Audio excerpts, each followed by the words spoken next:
Right, pedalling raw, midnight. Justin's going for a ride. So, night ride tips.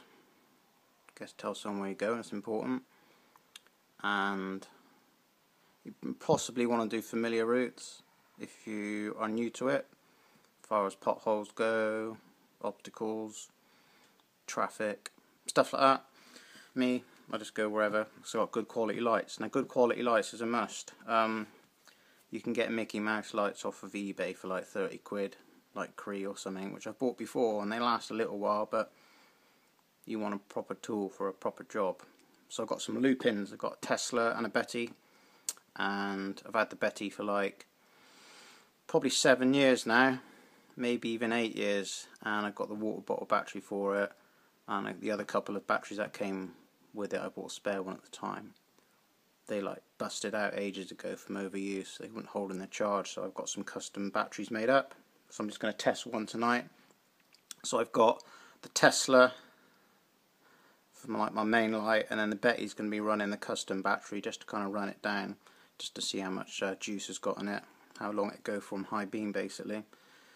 So yeah, been night riding for a long time, probably since like 1995 or something, I guess. And remember my first light I made was like it was a mag light, like a 6-cell mag light, and I literally chopped the battery pack part of the mag light off and piggybacked a battery on it, soldered it onto the button and everything, and earthed it and stuff. And I used that for like 2, 3, 4 years or something. It's epic because you had like you could adjust the beam and stuff. You can obviously twist the head, so you got like wide and narrow beam. So that kind of used to get nearly 3 hours juice in it, I suppose, just to go for a while. But yeah, I'll show you what I've got going on here. Let's have a look. Excuse all the rubbish in the background, it's just my crap. So that's the loop-in Betty. Something like, you know, I don't know, 2,000 lumens or something, whatever. But yeah, that's a load of bollocks, you can forget all that anyway. And there's a little Tesla. It's the older Tesla, because it's got the on-off button actually on the unit, rather than the programmable board, which is on the Betty there. So there's the two batteries. Obviously the bottle battery would go down here. Rice milk in the background. Drink, gonna want drink. Obviously I'm not really going past anywhere as such where I'm going, but if I need to, it's never far anyway. Also want a helmet light like this, my Fenix helmet light, like so. Backup, always have a backup light. Same with the rear light.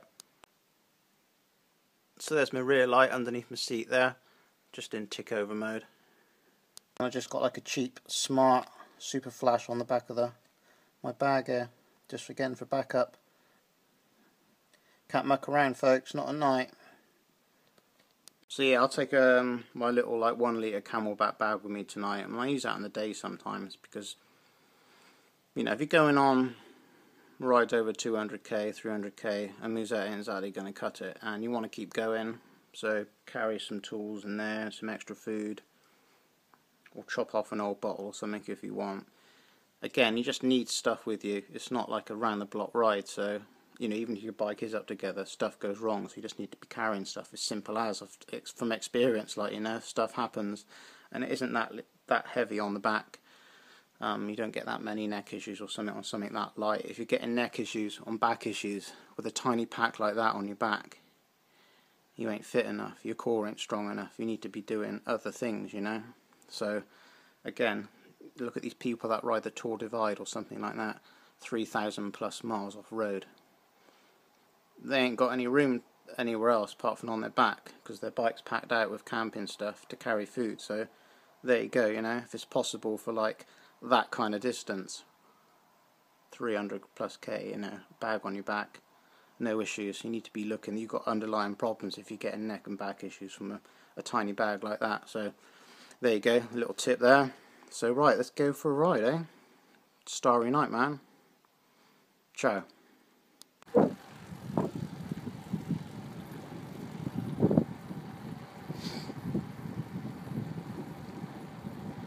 There you go, just a pot around the block.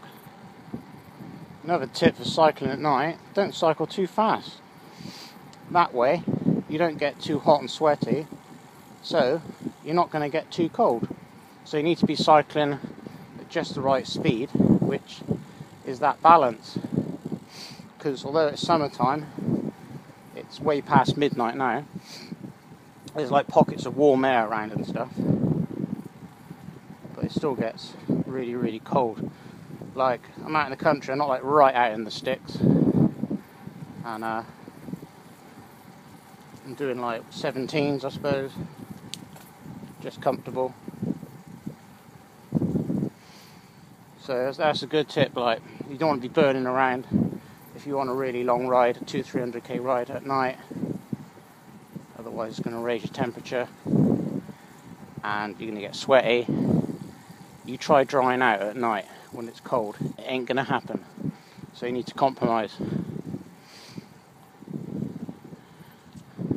Pretty epic though, if you could see these stars. I've actually got a spider building a web on my bike. How epic is that? Seen a massive owl back down the road, fox, badger, and a bunch of cats. Oh, this is just amazing. People say, why don't I race? I don't want to race, man. Life of adventure for me. Life of adventure. I wouldn't want to get hit off going around some circuit by a guy that might be quick and fit but has got zero bike handling skills, you know what I mean? So yeah, live a life of adventure and enjoy yourself. Clear shades for night time. So many bugs around, man. So many bugs. And the old helmet light. Gotta have one. 1, you get mechanical. 2, you can look around and spot wildlife easier. 3, traffic, cars coming up to junctions, going around roundabouts. Stare the driver right in the face. And got that added security. So helmet light a must. I mean, I didn't always used to run one, so I just started doing that. So another nighttime tip from the adventurer, the real cyclist. So about 100 k's from home at the moment. Lights are holding up good. The Betty is still on full beam and hasn't gone over onto reserve. Tesla, that's just ticking over nicely on low beam. That'll go almost 24 hours on low beam on the battery I've got here anyway. So there's your battery power for like a night ride right there. Plus the head torch, spare AA battery, win-win. Checking in. So yeah, just got in, just under 200k I suppose. It's in the early hours in the AM again, which is what I like. Need some sleep though, I was tired before I went out. And usually when I get back it's like a come down really. When I'm cycling along I'm fine, it's like good, you know. But I always see the weirdest things at the end of the ride. So I got to the motorway roundabout and it was the entrance to the motorway is blocked off by an unmarked police car, silver BMW estate, with 2 like soldier cops just standing there. So as I went by I went evening like that. They just looked at me like, we are not programmed to talk to you unless we want to. Soldier cops. Yeah, not a sausage, didn't even say anything. Anyway, so then about a mile from home there was some guy. I noticed him in the bushes from like about half a mile off. I spotted him. Because first I thought it was, you know, like a shadow, like a fox or something like that. But then I could see like, it was, you know, the upper half taller. It was taller than a fox. A good 5 foot taller. But he was carrying like a guitar case. And then he walked from one side of the main road to the other side of the road. So I thought, I'm going to speak to him. From a distance, of course. Like, so I just went, alright mate, and he was like, alright, fucking right off his head or something, I don't know. Weird though, man. You see some weird shit in the early hours. Then about like 1 million white vans went past me. Unmarked white vans. Citroen, Ford, Renault. It's like, what the fuck? Anyway. Safety at night on the bike. If you're thinking about going out riding at night on the bike, then you could do a short loop around your house or something. You could get a friend to go with you, or you know, you could go with a friend that goes night riding regular. or you go with a group of people. If you've got a fear of the dark, basically it's a non-starter on it, because you ain't really going to enjoy night riding. Although you can guess you can overcome that fear. Me personally, I like the solitude, I like the peace, I like the empty roads. But the thing is now, with a lot of shift workers and stuff's moving around the country, isn't it? All the time, 24 hours. I mean, especially at night, you've got like HGV drivers and things running, you know, back and forth between depots and things. So unless you're out in the sticks a little bit, where I went tonight, you're going to see cars, which is a shame, really, and also on like routes to airports and things. But that's the way it is, I guess, in 2014. But I noticed like about 6-7 years ago it kind of changed in that aspect, which is a shame. It's nice to have everything switch off, really, and go out and really have that peace, not, you know, knowing that there's not really going to be another car around. Anyway, that's the way it is. Yeah, security, I guess. And what can you do on the bike at night apart from put lights on? Head torch is important, which I've talked about, because you can look at things easier. And as you're going around corners too, rather than, you know, you're waiting for your bike lights to come round, you can look where you want to look quicker. Like this one on here, this is a Fenix.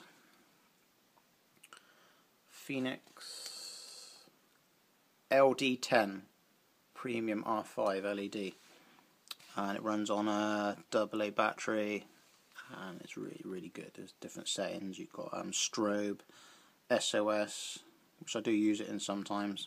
It just saves the battery and can run a bit longer. And then like three constant settings, which is really good. So helmet lights a must, multi-tool and a spare tube, and everyone's got their little things that they carry. Like tonight I managed to get away with arm warmers, short sleeve jersey, and it's got like a meshy craft vest base layer underneath here, but keeping my speed just about right, so I won't get too cold, not too hot, just about bearable, really. Another thing at night, feeling vulnerable, as far as things, I mean, I've had like curries thrown at me, fast food, a brick, felt like a brick anyway, bottles of beer, cans of beer, bottles of piss probably, spat at, shouted at, hit off, been on car bonnets, I've been in ditches, I've like almost been attacked sort of thing. It's never really came to anything really bad, but you know, I've had cars stop in front of me and people jump out. I've stopped, and you know, they haven't attacked me, but it's kind of more like war of the words, like, you know. People like swerve at you, try and hit you off, and you know, mucking around, you know, fucking like, you know. But you know, that's just part of it, I guess. I mean, I've kind of like over the past 15 years trained in and out like martial arts and stuff.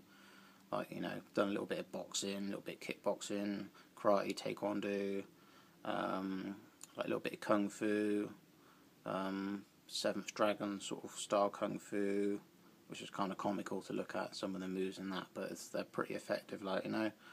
But yeah, I haven't done that for probably about five years or something now, 5 or 6 years. So I won't say I was a hard nut, but I know how to handle myself a little bit. So there's always that aspect, but I'm not very confrontational. I won't even want it to come to that, to be honest. I'd just try and get away for starters. So tips for that, you know, perhaps flag down another motorist or something if you're getting desperate. Whip the phone out, pretend to ring, well, not pretend to ring someone, ring the police maybe.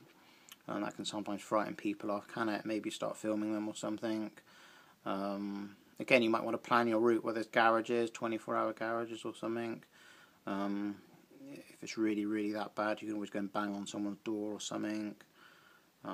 This is just for people who would not think perhaps what to do or something. There's just a few options there, things you can do. So I was going to say, we're not in America, so you can't carry a big ass gun with you or anything.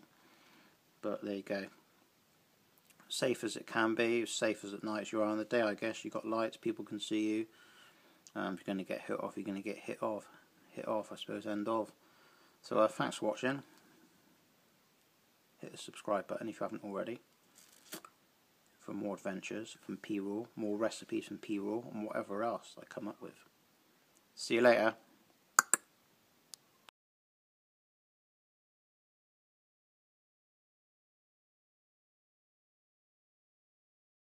I cannot believe what I'm seeing! Get arrow, son! Get arrow! Arrow! Arrow!